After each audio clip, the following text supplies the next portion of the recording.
Organik kimyo kursi to'g'risida qisqacha ma'lumot berib o'tmoqchiman.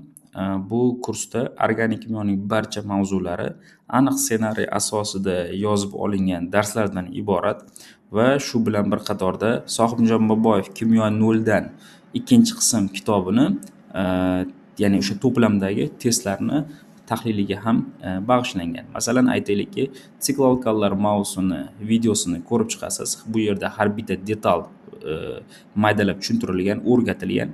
Demak, mavzuni ko'rib o'rganib olganingizdan so'ng, ya'ni umuman takrorlab olganingizdan so'ng, albatta ikkinchi holatda testlar tahliliga qaratiladi.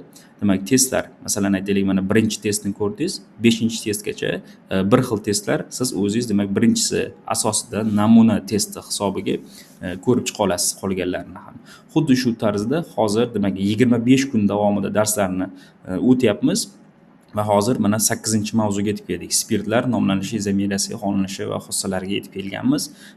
Xo'p, endi kim agar shuni sotib oladigan bo'lsa, qisqa vaqt ichida, demak, organik kimyoni takrorlab, mustahkamlab olishi mumkin. Demak, milliy sertifikat imtihoni boshlanishigacha vaqtingiz bor bo'ladi. Yoki ustozlar bo'ladigan bo'lsa, mana bu bahorda bo'ladigan attestatsiya imtihonlari uchun organik kimyo bo'yicha bilimlarini mustahkamlab, takrorlab olishliklari mumkin bo'ladi.